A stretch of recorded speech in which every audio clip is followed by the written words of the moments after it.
You could just be sitting in a meeting, or maybe you're fast asleep in your own bed, or just quietly reading on the sofa. And then out of absolutely nowhere, it just hits you, Oh, yeah, bam. right? Just a wave of intense heat. It rises from your chest straight up to your face in like a matter of seconds. Your heart starts racing, and you're suddenly drenched in sweat before you've even had time to register what's happening. It's terrifying the first time it happens. It really is. And then, almost as quickly as it came on, it starts to pass, leaving you feeling exhausted, maybe a little embarrassed, and honestly just completely over it. Well, I mean, it is a profoundly disruptive physiological event when you are dealing with that at, 2 in the morning, 5 times a night, for months or even years on end. Which so many people do. Exactly. The sleep deprivation alone is enough to make you start looking for solutions anywhere you can find them. Which brings us to welcome to this deep dive. Today, our focus is squarely on that desperate search for relief. The search for the magic pill, basically. Right. We are investigating whether popular herbal supplements, specifically Black Cohosh, red clover, and sage, actually work for menopausal hot flushes, or what the medical community calls vasomotor symptoms. That's the clinical term, yeah. And I'm looking at this massive stack of research we pulled together for this. It's huge. We've got warnings from the NIH Liver Tox database, massive data sets from the British Menopause Society. We are digging into major Cochrane reviews and a whole slew of specific clinical trials. The sheer volume of research really reflects how critical this topic is. The landscape of menopause treatment is incredibly complex. I mean, hormone replacement therapy, HRT, remains the gold standard medical treatment for these symptoms. But a lot of people don't want to use it or Yeah. can't use it. Right. A significant portion of women are actively seeking alternatives. Sometimes that's due to strict medical contraindications, like a history of hormone-sensitive breast cancer or high risk of blood clots. Yeah. Other times, it's simply a strong personal preference for something perceived as a, natural approach to a natural phase of life. And the appeal of that plant-based remedy is huge. You walk into any pharmacy, and the supplement aisle is just packed with these beautifully branded bottles. Oh, the packaging is gorgeous. It is, promising cool nights and balanced hormones. Hmm. But the marketing hype around these supplements is deafening. So our mission today is to cut through all that noise. We want to find out what the science actually says. Are they safe? Are they effective? Or are you just buying expensive, beautifully packaged placebos? Okay, let's unpack this. Because before we even look at the herbs themselves, we need to understand what they're supposedly fixing. Like, why are you experiencing these sudden internal heat waves in the first place? Right. To understand the potential solutions, we first have to understand the mechanism of the problem. And a hot flush doesn't actually start in your skin. It doesn't. No, it starts deep in your brain, specifically in a region called the hypothalamus. You can think of the hypothalamus as your body's master internal thermostat.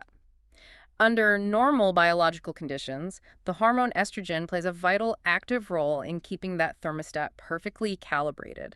So estrogen is like the mechanic keeping the thermostat running smoothly. Precisely. Estrogen modulates the complex neurotransmitter networks, specifically serotonin and noradrenaline, that maintain your thermal balance. But as you transition through perimenopause and into menopause, those estrogen levels, they don't just drop smoothly, do they? They fluctuate wildly. It's a roller coaster. One day they are sky high, the next they plummet, until they eventually decline for good.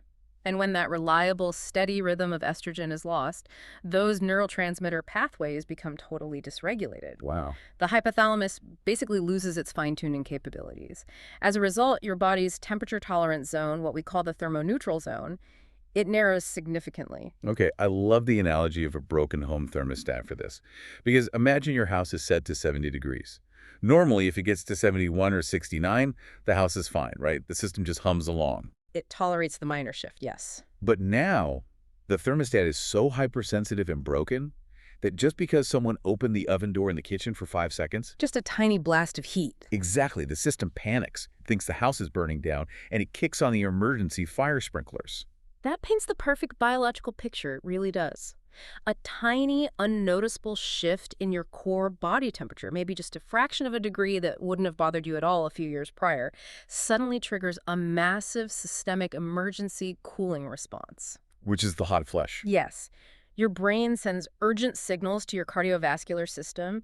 Your blood vessels rapidly dilate to push hot blood up to the surface of your skin. Hence the redness. Right. And you start sweating profusely to create evaporative cooling, and your heart rate spikes to pump that blood faster. So the The hot flush isn't actually a heat wave. Wait, it's not. No, it's your body violently overreacting to cool you down. Mind blown. But wait, hold on. If this is strictly a hormonal problem, like a literal lack of estrogen breaking the brain's thermostat, how can a non-hormonal plant possibly fix it? And that right there is the core mystery that drives the entire field of menopause research. Oh, really? Yeah. The answer depends entirely on which botanical we are talking about. I mean, some plants contain compounds called phytoestrogens, which physically mimic human hormones and, attempt to replace what's missing. Right. But other plants take a completely different route. They contain compounds that bypass hormones altogether and directly modulate the neuroreceptors in the brain to widen that thermoneutral zone back out. Well, let's start with the most famous supplement out there. Yeah. 'Cause if you look at any health food store or pharmacy shelves dedicated to menopause, Black Cohosh is everywhere. It is ubiquitous. It is the absolute giant of the industry. It undeniably paved the way for botanical menopause treatments. Black cohosh is, it's a plant native to North America, and its use stretches back centuries. Native American tribes originally utilized the roots and rhizomes of the plant to treat musculoskeletal pain, fever, and various reproductive health issues. Right. European settlers eventually adopted it as a general tonic, and over the decades, it just evolved into the primary alternative treatment for hot flushes and night sweats. Which, okay, the historical pedigree is impressive, but when I actually dug into the modern efficacy data, wow, the contradiction in the research is just staggering. It really creates a very confusing landscape for the consumer. Yeah. Because you can certainly find some meta-analyses out there suggesting a 26% improvement in vasomotor symptoms for women taking black cohosh compared to those taking a placebo. Which sounds great on the surface. It does, but we have to look at the hierarchy of evidence. The gold standard for medical research is the Cochrane Review. They essentially act as the Supreme Court of data. Right, they don't mess around. They meticulously filter out poorly designed studies to see what holds up under extreme scrutiny. And the 2012 Cochrane Review on Black Cohosh was massive. They evaluated 16 randomized clinical trials involving over 2,000 women. And their definitive conclusion was that there is, quote, insufficient evidence to support the use of black cohosh for menopausal symptoms. Ouch. Yeah. Furthermore, two very large, incredibly rigorous trials conducted in 2006 and 2009 showed that black cohosh performed no better than a literal sugar pill in reducing the frequency or severity of hot flushes. A sugar pill. But, the lack of efficacy isn't even the most alarming part of the research stack. It's the safety profile. This is a critical warning for anyone considering the supplement. Yeah. The National Institutes of Health Liver Tox database has carefully documented over 80 specific cases of hepatotoxicity, which is severe liver damage directly linked to products labeled as black cohosh. 80 cases. And we aren't just talking about mildly elevated liver enzymes here. We are talking about acute, sudden liver failure. There are documented medical cases of healthy women taking the supplement for hot flushes and ending up in the ICU requiring emergency liver transplants. That is just... In a few tragic instances, there have even been fatal outcomes. That is absolutely terrifying. You take a pill to stop sweating at night and you lose your liver. It's a severe risk. And on top of that, there are serious drug interactions. The lab research indicates that black cohosh actively inhibits the specific liver enzymes your body needs to process tamoxifen. Right, which is a crucial, life-saving breast cancer medication. Exactly. It basically blocks your body from turning the cancer drug into its active form, making the medication totally useless.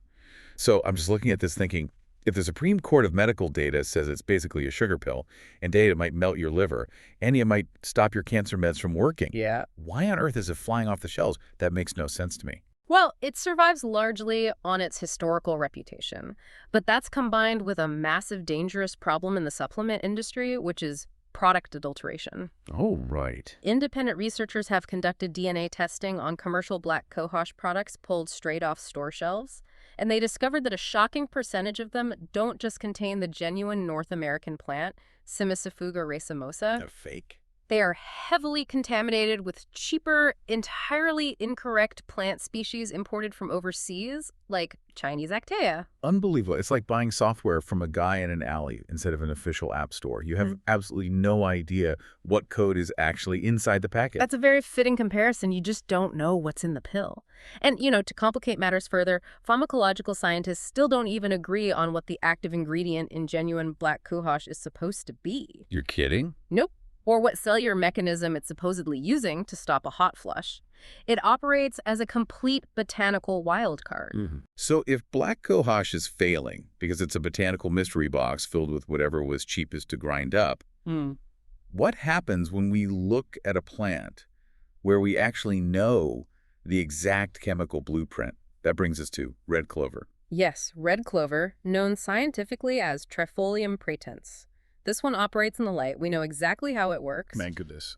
It is incredibly rich in a specific type of compound called isoflavones, which fall under the broader category of phytoestrogens. Okay, phytoestrogens. Let's break down the how here. These are plant-based chemicals that just happen to look remarkably similar to human estrogen on a molecular level, right? The structural similarity is the key, yeah, because their molecular shape mimics estradiol, which is the primary estrogen your body naturally produces. They can essentially pull off a biological magic trick. I love magic tricks. When you ingest red clover, these plant molecules travel through your bloodstream and bind to the estrogen receptors located on your cells. It's a much gentler bond than human estrogen, sure, but it sends a definitive signal to the hypothalamus, tricking the brain into thinking estrogen levels are slightly higher and much more stable than they actually are. I picture it like a skeleton key. A skeleton key? Yeah, it's not the original highly specific key that came with the house that's human estrogen, but it's carved just similarly enough that it can slide into the body's estrogen locks, turn the mechanism, and get the door to open a little bit. The skeleton key concept explains the clinical data beautifully, actually. Because the mechanism is clear, the efficacy makes logical sense. When researchers look at meta-analyses of placebo-controlled trials for red clover, they consistently find a statistically significant reduction in the daily incidence of hot flushes. So it actually works. Yes. By gently activating those receptors, it actively works to stabilize the broken thermostat and widen that thermoneutral zone back to a comfortable level. But, and there's a massive catch here, especially for women who are navigating menopause after a cancer diagnosis. A vital catch that cannot be overstated. Yeah. Because red clover actively mimics estrogen and successfully binds to those specific receptors, major medical bodies, and we're talking about the British Menopause Society and Cancer Research UK, here they strongly advise against its use for anyone who has a history of hormone-sensitive cancers.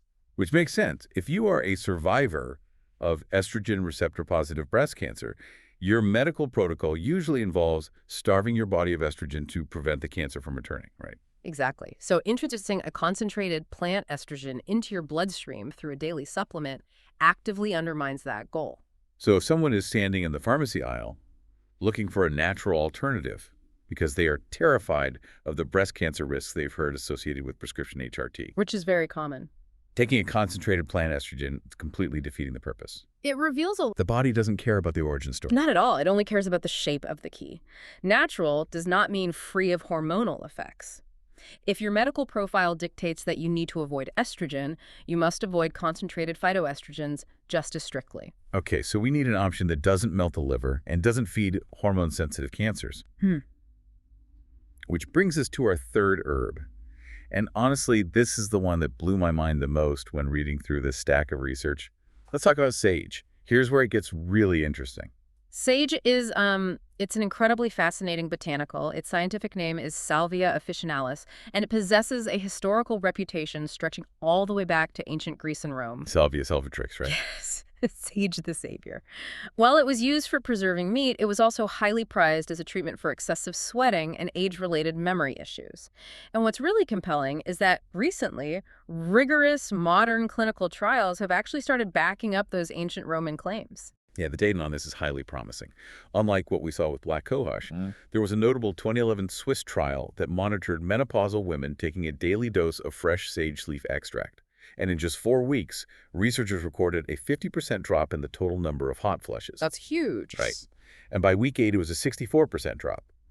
But the most incredible detail from that study, the severe hot flushes. Yeah. You know, the ones that leave you drenched and shaking, they were eliminated entirely. And that Swiss study wasn't an isolated fluke. A subsequent 2016 double-blind, randomized controlled trial in Iran confirmed those findings. The Iranian researchers saw significant, measurable reductions not just in the frequency of the hot flushes, but in their duration and sheer intensity, alongside a major reduction in night sweats. That's incredible. But what truly makes Sage stand out isn't just the success rate, it's the underlying mechanism of action. Because it's not just relying on the skeleton key phytoestrogen method we talked about with red clover, it's actually rewiring the brain's thermostat directly. Yes, Sage utilizes a completely different pathway. It contains a high concentration of a specific compound called rosmarinic acid, alongside several other complex plant chemicals. Pharmacological studies demonstrate that these compounds bypass the estrogen receptors entirely. Oh, wow. Instead, they actively and directly modulate the neuroreceptors in the hypothalamus. Okay, I am still marveling at the fact that the exact same herb people chop up for their holiday turkey stuffing can actively bind to opioid receptors in the human brain. That is wild. The neurochemistry of common culinary herbs is often shocking. The active compounds in sage actively bind to serotonin receptors, which we know are heavily involved in the body's actual temperature regulation processes. Okay. They also bind to GABA receptors. Now, GABA is basically your brain's main inhibitory neurotransmitter. Think of it as a brake pedal for your nervous system. Like it slows everything down. Exactly. When a hot flush hits, it brings this sudden spike of physiological panic and anxiety. So by binding to GABA receptors, sage essentially presses that brake pedal, calming the nervous system and stopping that hyperactive emergency cooling response. Wow. And yes, it even interacts with mu-opioid receptors, which modulate mood and physical pain perception. It provides this, coordinated multimodal influence on the exact neurotransmitter systems that go haywire when estrogen declines. And reading through the sources, there's this incredible bonus benefit for something so many women complain about during menopause, which is brain fog.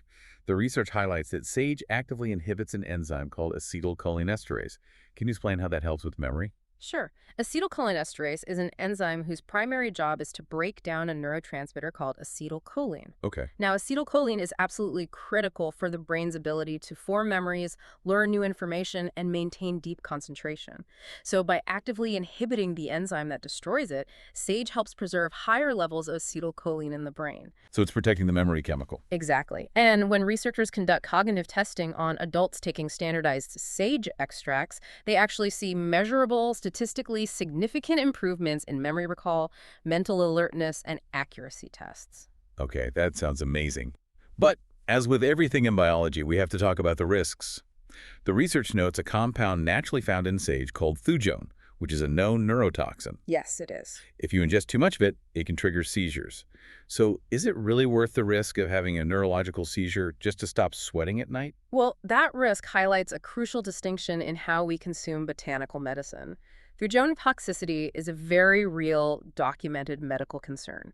But this is where the massive difference between a meticulously standardized supplement and a DIY home remedy becomes a matter of safety. Right. If you are brewing massive, uncontrolled amounts of garden sage into tea every single day, or heaven forbid, ingesting sage essential oil orally, you are putting yourself in imminent danger.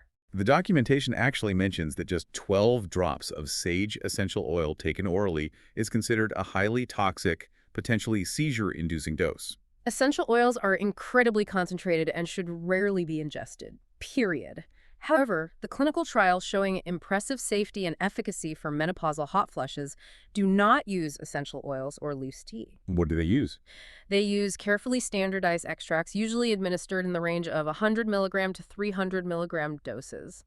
These specific extracts undergo a manufacturing process designed to either be entirely, quote, thujone-free, or to reduce the thujone levels well below established international safety limits. It strongly reinforces the reality that the manufacturing process matters just as much as the botanical itself. So if you're standing in the aisle of the pharmacy right now, surrounded by all these different bottles, how are you supposed to navigate this? Because unlike getting a highly regulated prescription for HRT from your doctor, the supplement aisle feels like buying software from that guy in the alley we talked about. It's totally unregulated by comparison. The lack of stringent oversight in the supplement industry is a major hurdle, and it's complicated further by one of the most staggering statistics we found across all these medical guidelines. Oh, the placebo effect. Yes, the overwhelming power of the placebo effect, specifically in menopause treatments. This blew my mind. The data reveals that in clinical menopause studies, the placebo effect, meaning just the psychological belief that a pill is going to cure your hot flushes, can cause a massive 30% to 50% reduction in physical symptoms. 50%. The mind-body connection regarding vasomotor symptoms is incredibly potent. Yeah. We established earlier that the hypothalamus is the core thermostat, right? But the hypothalamus is also highly reactive to psychological stress and expectation. So just thinking it'll work works. Simply feeling proactive, taking a daily pill and expecting relief can profoundly calm the central nervous system. That psychological calm is often enough to physically widen that thermoneutral zone and drastically reduce the frequency of the flushes. So what does this all mean? Honestly, if the placebo effect is up to 50% and I'm finally sleeping through the night because of a glorified sugar pill, who cares? Does it really matter if the herb is doing the biological work as long as I get relief? You care immensely when your physical safety is on the line. Oh, right. If you are taking a harmless sugar pill as a placebo, perhaps that psychological relief is a fair trade. But if you are taking a contaminated mystery box supplement like Black Cohosh, banking on a 50% placebo effect while simultaneously risking acute liver failure or, quietly blocking your life-saving breast cancer medication. Okay, yeah, that is a catastrophic trade-off. The stakes are way too high to just guess. Definitely. Which is why if you choose to explore botanical supplements, you must act as a highly critical consumer. Like in places like the UK, you can actively look for the THR logo, traditional herbal remedy, on the packaging. What does that do?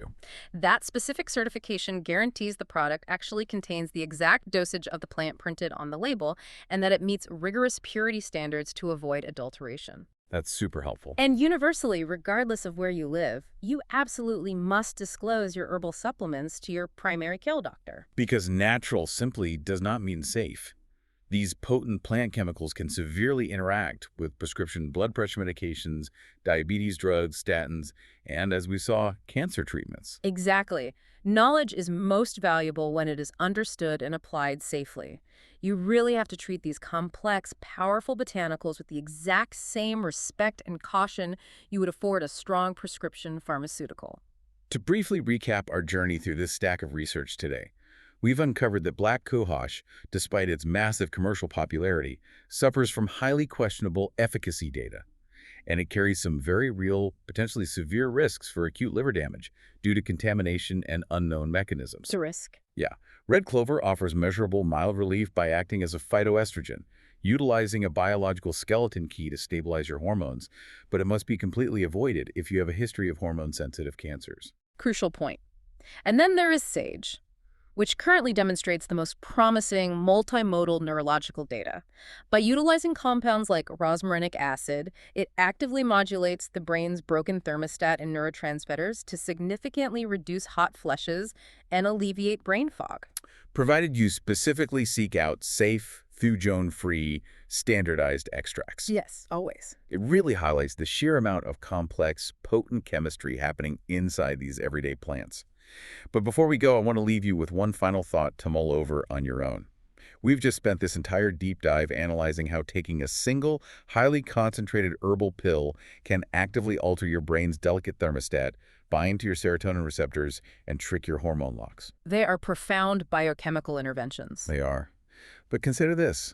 What about the cumulative invisible effect of the modern diet? Oh, that's interesting. We are already consuming a daily diet incredibly rich in hidden phytoestrogens.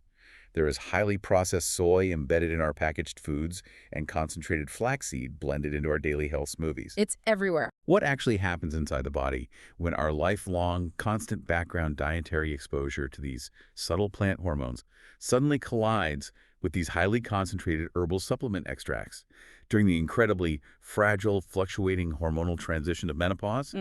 Are we accidentally overloading the very thermostat we are trying so desperately to fix? That intersection of modern dietary habits and highly concentrated botanical medicine, it's a vital, largely unexplored question for the future of nutritional science. It really is. Well, thank you for joining us on this deep dive. Remember, keep questioning what's actually inside your medicine cabinet, demand the data, and don't assume the internal thermostat is fixed just because someone put a shiny, beautifully marketed natural cover over it.